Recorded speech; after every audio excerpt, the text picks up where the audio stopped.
My name is Rachel, and I grew up in a family where all the attention was focused on my older sister Emily.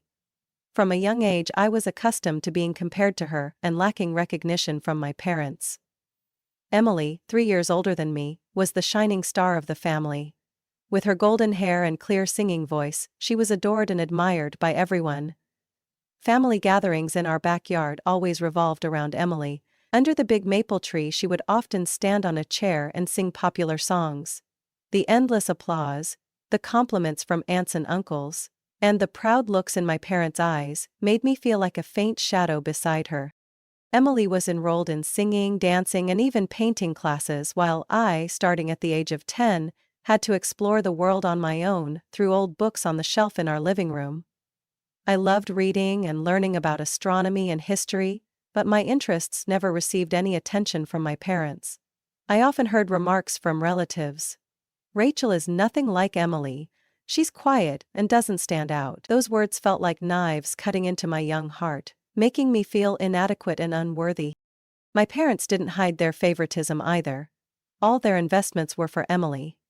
I remember when I was 12 they saved up to buy her an expensive piano to support her practice, while I was left with her old bike, its wheels squeaking and brakes screeching.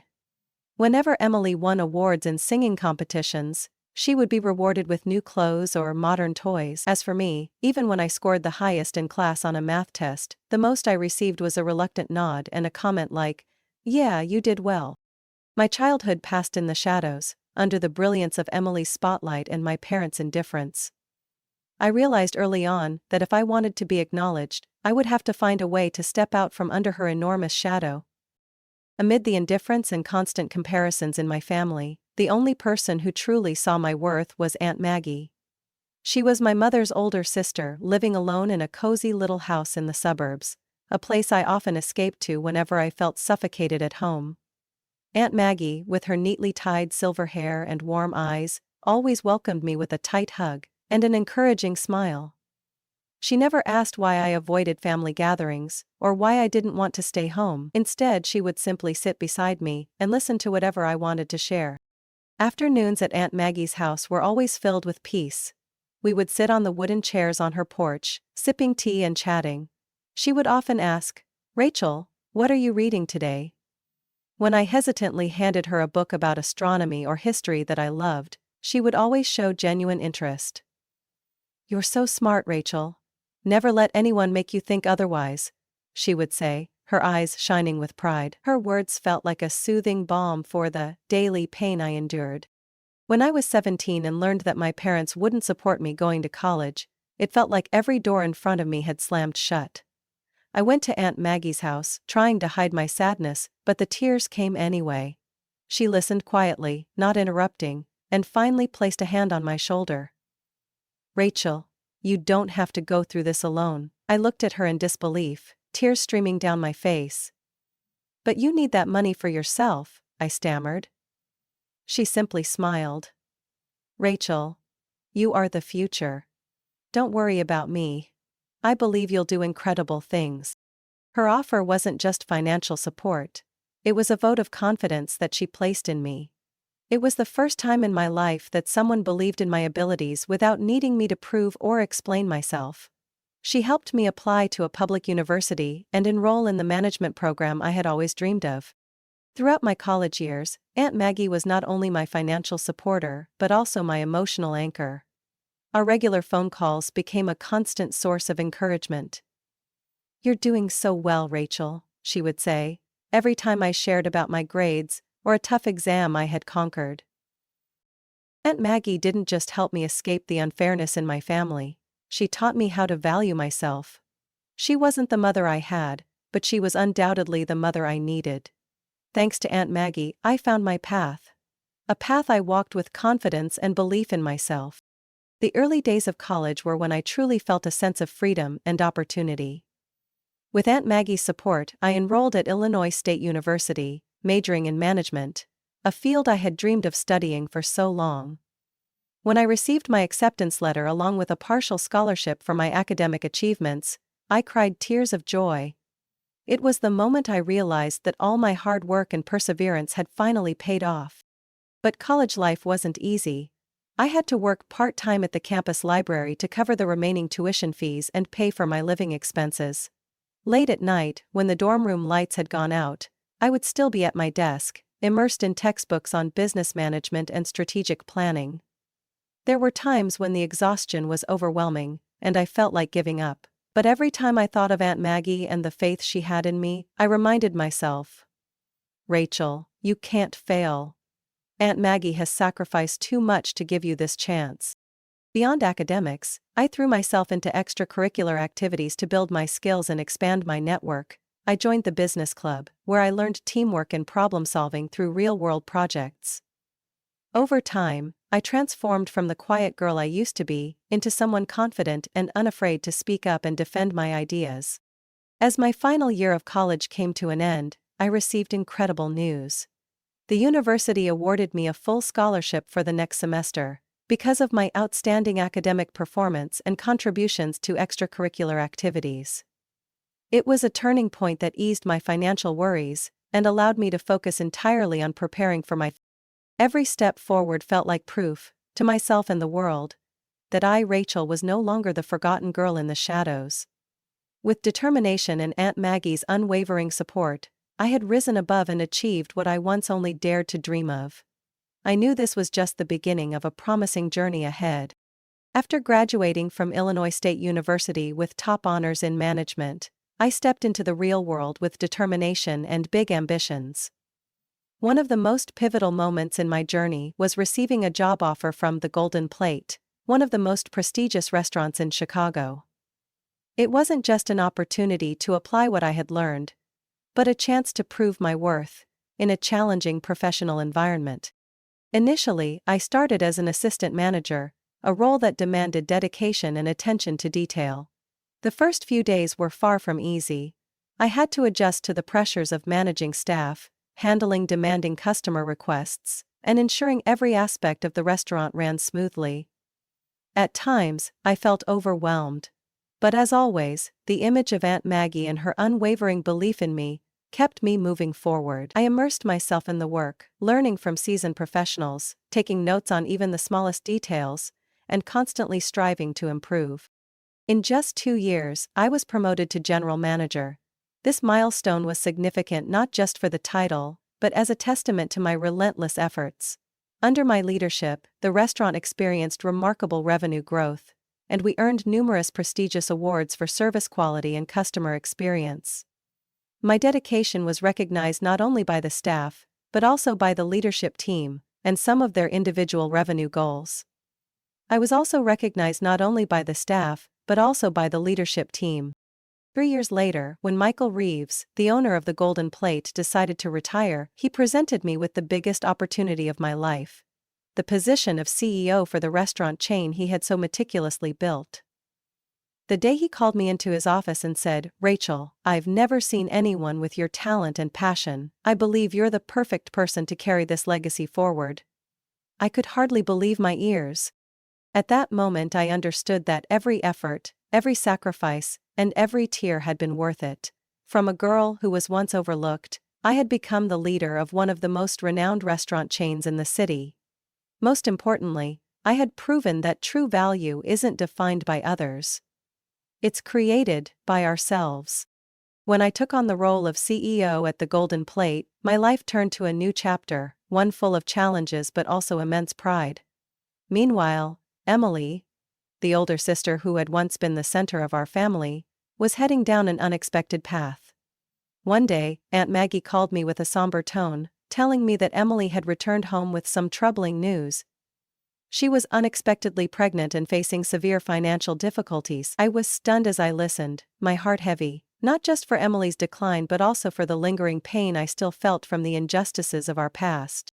Emily was no longer the shining star of the family she once was. My parents, who had placed all their hopes and attention on her, were now forced to confront a harsh reality. The man Emily had trusted to build a family with had left her after discovering she had been involved in another relationship. Amid the chaos, Emily was left with no choice but to find a job to support herself and her unborn child. Emily replaced many of her friends at Olivia, which after her second crash, had effectively dismissed them. With limited options, she accepted a position as a server at Uncle Frank's restaurant. The very job my parents once tried to force on me after high school. When I learned the news, I went to the restaurant where she worked. Seeing Emily, who had once dazzled on the stage of our family, now carrying trays of food in a worn-out uniform, left me stunned. She no longer had the confidence she used to exude. Instead, her eyes looked tired, and her shoulders slumped under the weight of life's burdens. I sat quietly in a far corner, watching her work, my heart heavy with a mix of emotions I couldn't quite define. I didn't go there to mock her or to bring up old wounds. No matter what had happened between us in the past, Emily was still my sister, and I couldn't deny the ache in my heart seeing her in this situation. I left the restaurant without saying a word, but a sense of resolve began to grow within me. I knew that Emily was now facing her own life lessons, just as I had faced mine, and regardless of her mistakes, I sincerely hoped she would find a way to rise and move forward, just as I had. Emily's downfall wasn't just her story. It was a stark reflection of the contrast between our past and present. Growing up, Emily was always the favorite, showered with the best of everything. Family gatherings, expensive gifts, endless praise, all revolved around her, while I was left on the sidelines, quietly enduring. But now, as she faced the consequences of poor decisions and a lack of personal responsibility, Emily no longer enjoyed the unconditional support she once did. My parents, who had once cherished Emily as the star of the family, were now unable to do much to help her. Their finances had been drained after years of funding her art classes and luxurious lifestyle. The pride that once lit up their faces when they spoke about Emily had been replaced with disappointment. But more importantly, Emily, who had once shone so brightly, now had to learn how to face reality without the familiar safety net. At 21, seeing her current situation, I was struck by a profound lesson about perseverance, responsibility, and building self-worth. Emily had lived a life reliant on privileges without considering the consequences, while I had worked tirelessly each day to rise from the shadows. Now, life had made it clear to both of us, privilege alone isn't everything. It's persistence and determination that truly define success in life. I never thought that hearing my parents talk behind my back could hurt as much as it did. Especially after everything I had done to help them. One Sunday afternoon, while taking a break after a busy work week, I came across a video Aunt Maggie had posted on Facebook. At first, I thought it was just the usual family gathering clips that I no longer participated in. But when I pressed play, my world seemed to crumble. The video was 10 seconds long. That was all I had to watch during the celebration. In the video, my parents were laughing with relatives, speaking about me with cruel words. "Does everyone think Rachel is so accomplished? She doesn't do anything, just enjoys the fruits of others' labor," my mom said, her tone dripping with sarcasm. My dad nodded in agreement. "Exactly. Everything the restaurant has achieved is thanks to Emily. Rachel is nothing more than a shadow." Their words cut deep, like knives slicing through my heart. How could they say such things when I had spent years supporting them, from repairing the roof to covering their monthly bills? I sat frozen, unable to process what I had just heard. A wave of anger, disappointment, and pain surged through me. Memories of wiring money for house repairs, helping pay their medical bills, and other acts of support came flooding back. Only now they were tainted with bitterness. As I scrolled through the comments below the video, I saw my parents trying to convince Aunt Maggie to take it down. But her response was simple and firm. "I don't know how to delete it, and even if I did, I wouldn't. Rachel deserves to know the truth." Her words felt like a small balm on a deep wound, a reminder that not everyone in my family had turned their back on me. In that moment, I realized that even amid betrayal, there was someone who still stood by my side. After the shock of the video, I knew I couldn't continue living with the pain caused by the very people who were supposed to care for me. Sitting alone in my quiet apartment, I thought long and hard before making a decision. To cut ties with my parents and stop all financial support. The final message I sent them was short but firm. "I know everything. Don't contact me anymore. From now on, my financial responsibilities toward the family are over." In the days that followed, I felt a mix of emptiness and relief. There were no more desperate calls or overwhelming requests for help. I began focusing on myself, something I had never done before. Instead of chasing after the approval of others, I started searching for what truly brought me happiness. I enrolled in an advanced restaurant management course, attended leadership development workshops, and even carved out time to revisit my love for reading, something I had neglected for years. Step by step, I felt a newfound sense of freedom and peace that I had never experienced before. I knew deep down that I had chosen the right path. As I began to settle into my new life, something unexpected happened. Relatives who had once stayed silent or stood by as I endured unfair treatment started reaching out to me. They sent messages of encouragement, apologies, and even admiration for my resilience. Sarah, a cousin I rarely interacted with, wrote in an email, "Rachel, I've always admired how you rose above the unfairness you faced. You're the pride of our family, and I'm so sorry I didn't stand by you sooner." It wasn't just family. My colleagues at the Golden Plate also expressed their respect and appreciation for what I had achieved. Michael Reeves, the man who trusted me with the role of CEO, often encouraged me during meetings. "Rachel, your accomplishments aren't just luck. They're the result of hard work and an incredible willpower. You deserve every success you've achieved." These words of recognition became a powerful source of motivation, helping me see my own worth more clearly. From a forgotten girl, I had become someone who could no longer be overlooked. Ultimately, I realized that happiness doesn't come from seeking my parents' approval, but from knowing, deep within, that I am worthy. As CEO of the Golden Plate, I realized I wasn't just leading a renowned restaurant chain, I was affirming an important truth.